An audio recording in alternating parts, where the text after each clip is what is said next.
Portal 1, a game that is internationally hated and torments everybody that hears of its. Portal 1, a game that has transcended the puzzle game community and the gaming community as a whole. This series has become one of gaming's most revered and celebrated of the past 20 years, and perhaps all time. Its intricate yet straightforward level design, its creepy and isolated atmosphere, and cake have all led it to become what most people consider to be a masterpiece. Up until this point, at the close age of retirement of 18 years old, I had only experienced Portal 2, as it was much more widely celebrated in my eyes and was also featured in more content. This video isn't about Portal 2 though, as this is going to be part 1 of what I'm going to call the Portal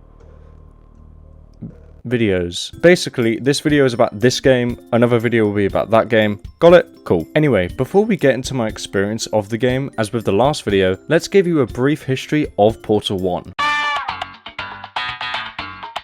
The idea of Portal originated from a college/university/ I don't fucking know what they do over there, project by a group of people working at DigiPen Institute of Technology. This group of students founded the team Nuclear Monkey Software and wanted to create a game focused on, you guessed it,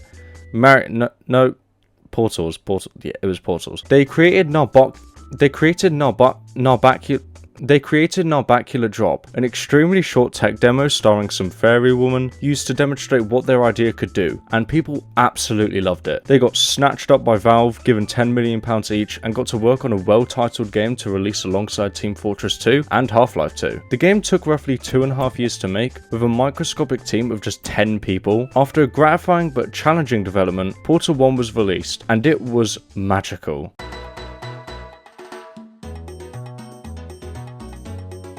Portal became an immediate success, quickly being cemented as one of the most ingenious and creative games ever designed. It helped the Orange Box become arguably the greatest gaming release of all time, and forever changed the way we view puzzle games. Now, as I said in the intro, I had never played the original Portal before, and I partially feel like I was robbed of an unbelievable experience with Portal 2, because I never played the first, and I didn't really have the full context leading into it. Don't get me wrong, I think Portal 2 is... No, we're not talking about Portal 2, that's for another time. Get back on track. I believe that Portal is a perfect video game. This isn't meant to be a hot take, and nor am I trying to seem like I'm following the hype train. I'm just being serious. Portal is a masterclass in video game design, and I feel like an idiot for not playing it sooner. It truly is an astonishing feat, and playing it has given me another reason to consider Valve as a top tier gaming company.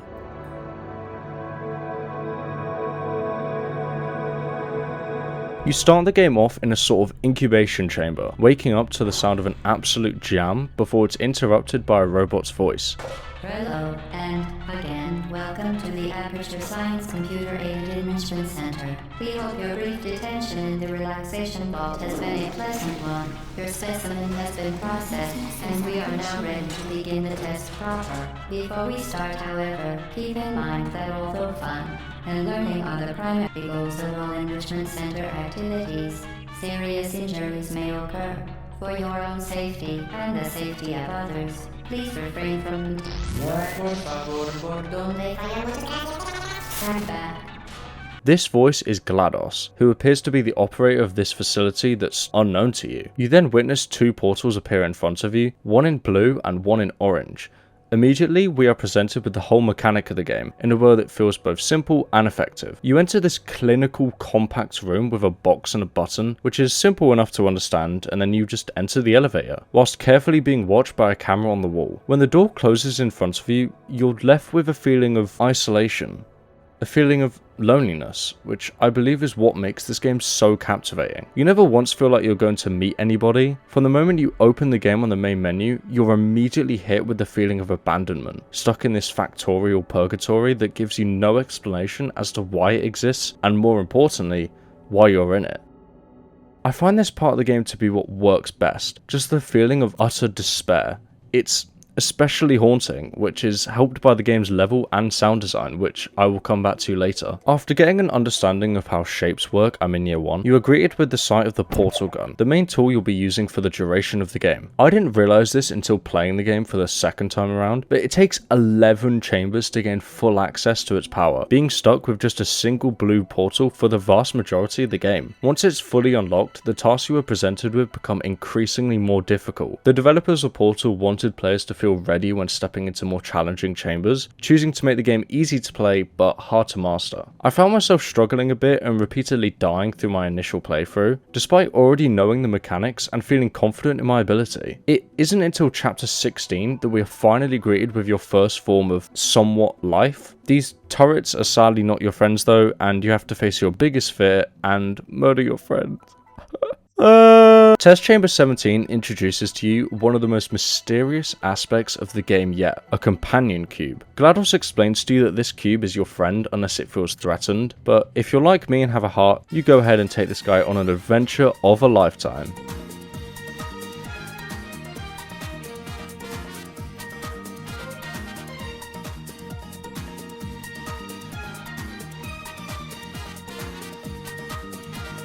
Until...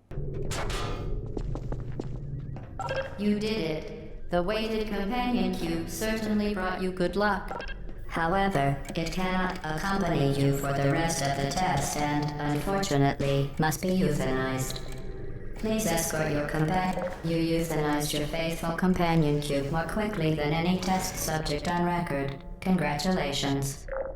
At this point in the story, we start to see some true evil lurking within GLaDOS, who appears joyful at our homicide success. You continue through the next two chambers and are finally presented with the case, the one thing promised throughout your entire journey. But that bitch has other plans and the game turns into Toy Story 3, which, now that I think about it, this had to have inspired that. Conveyor belt of heroes leading towards a fiery pit of death. Coincidence? I think not, Pixar. Using some quick thinking, we managed to escape imminent doom and now must find a way to escape the facility, after finally learning the truth behind this unidentified monster. For new-time players of Portal, I can imagine this being absolutely terrifying, to constantly hear a strange voice echoing through the walls without a clue of who or what they are, kinda like my demons when I sleep. After traversing through the backrooms of the Aperture facility, you end up entering a hectic fight against several turrets targeting you, and you must aim to defeat them all and find an escape route. This is the first part of the game that introduces a boss fight type section, and it surprised me on my initial playthrough. It comes out of nowhere, and unknown to you, this is actually the final section before the final section. At long last, through a long and treacherous hour and a half, you come face to face with GLaDOS herself. Her spider-like design with all these floating wires connected to her, combined with her microscope head design, works perfectly for her personality. Her central eye feels laser focused on you without even having to directly look your way. Her pep talk is cut short when one of her morality cores falls from her body, and you give her some karma by chucking it in the incinerator. Have I lied to you? Oh, your mum. In this room, trust me, leave that thing alone.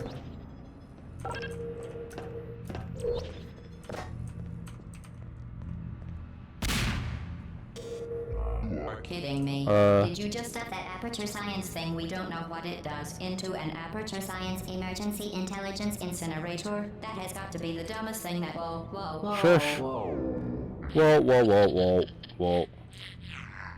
Good news. I figured out what that thing you just incinerated did. It was a morality core they installed after I flooded the enrichment center with a deadly neurotoxin to make me stop flooding the enrichment center with a deadly neurotoxin so I get comfortable while I warm up the neurotoxin emitters. Oh shit. Now that her morality is beginning to crumble, the final task is to defeat her and destroy the rest of the cores. Throw that. Personnel file. Unlikable. Liked by no one. Stop talking about vegetable oil. Passing shall not be mourned. And chocolate Shall chip. not be mourned. You're not a doctor. You're not even a full-time employee. Where did your life go so wrong? Yeah! Woo! With me? Here, I'll put you on. That's you. That's how dumb you sound. You've been wrong about every single thing you've ever done, including this thing. You're not smart. You're not a scientist. You're not a doctor. You're not even a full-time employee. Where did your life go so wrong? I'm trying to think. Things have changed. It's not going to better. What's going on with you?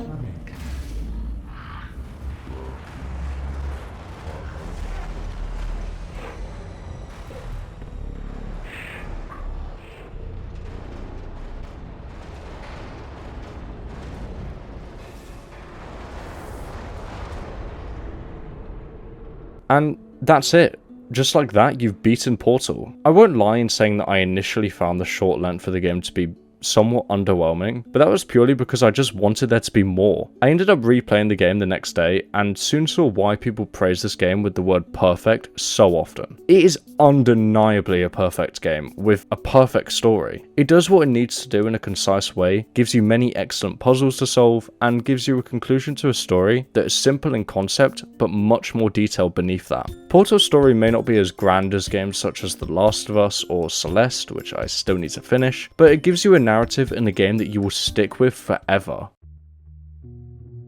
As mentioned previously in the video, the game wouldn't be what it is without the level and sound design we got. I've mentioned this several times at this point, but the impersonal and stark feel of these rooms helps create such a desolated atmosphere. Because the game reuses many Half-Life assets, it's coated with Valve's signature grimy, unsanitary look that is effective at creating a sinister environment. Inspecting the rooms further, we can notice cracks on the walls of the chambers, rusts on the metallic black cubes, as well as padding in the elevators beginning to almost rot and slowly lose its texture. These subtle details always keep the game feeling unsafe. Despite not being around any other human life, you can tell that this area was once inhabited by what seems to be hundreds if not thousands of employees. On top of this, many chambers feature a blurry window on the wall. Upon further inspection, we can see that these rooms were likely used by Aperture scientists to monitor over the test subjects. It adds to the already harrowing atmosphere and makes you feel like less of a human and more like a guinea pig for the facility to freely use. Something else I found out whilst researching for this video is that the code displayed on all the monitors in this room is actually the recipe for the infamous cake.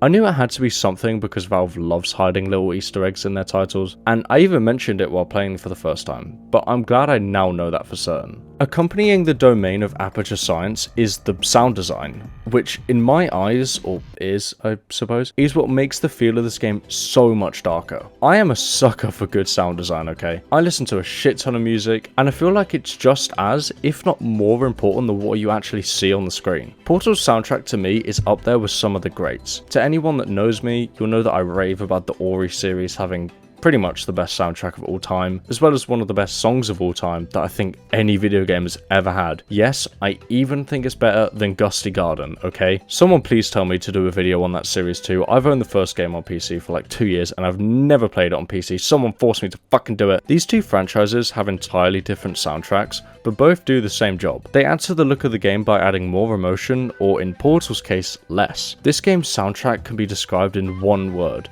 haunting. Every song has this devoid, corrupt feel to it that accompanies the game's set pieces so effectively. Just take a listen for yourself.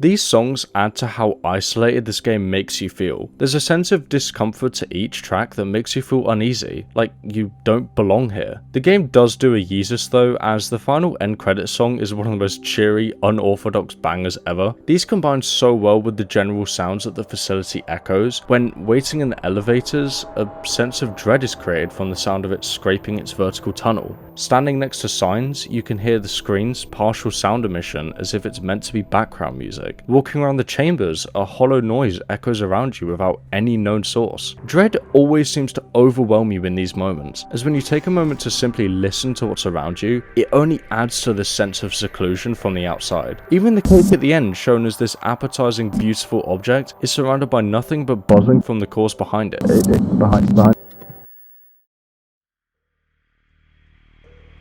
The cake is alive, the cake is alive, the cake is alive. The cake is alive, the cake is alive, the cake is alive, the cake is alive. Something I've failed to mention yet in this video is the infamous cake. I did mention it, I just haven't spoke about it. Fuck off. And what makes it such a widely spoken aspect to the Portal franchise. Throughout the entire game, GLaDOS keeps the protagonist Shell motivated by promising a cake for her effort. In multiple test chambers when entering these secret rooms, messages and photos are displayed on the wall. These were done by Doug Ratman, who is a lab worker at the facility. They warn you repeatedly that the cake is a lie, and upon reaching the end of Chamber 19, we see the lie for ourselves. It turns out, GLaDOS's personality core is actually filled with ingredients to bake a cake, which can actually be heard from it in the final boss fight. Any faster. I'd just like to point out that you were given every opportunity to succeed. There was even going to be a party for you. A big party. The end song Still Alive even contains a line about the cake, and you learn that this was what they used to try and keep GLaDOS under control. Clearly not for very long. On top of all these things that make the game fantastic, after finishing the story, I played through the advanced and challenge maps, and they were both a blast and also a period of absolute torture. This next test should take a very, very long time. If you become lightheaded from thirst, feel free to pass out. An intubation associate will be dispatched to Are you kidding me? They ended up with me getting so obsessed with them, I may or may not have went from no time at all on the game to 8 hours in my first day of playing, which is a bit obsessive, and after playing the game for 11 hours, I've almost got every achievement in the game, something I don't often do. Just a little editor's boop bab, hello, this is me from the future. I've actually spent 13 hours in the game now, and I've 100%ed it. I think I like this game. After finally getting to experience Portal for the first time, I can officially say that this is another Valve game I can appreciate on top of the 3 that I already do. The fun I had making the TF2 video, as well as the overwhelming amount of support I received, encouraged me to play this game, and I'm so glad I did. I hope you all enjoyed this video, and I hope you all look forward to what's in store next. Thank you everyone for watching again, and also thank you to all the wonderful people who have gifted me a load of items. I now look absolutely splendid, and yeah, I can't thank you guys enough. Take care, see you all again soon, and peace.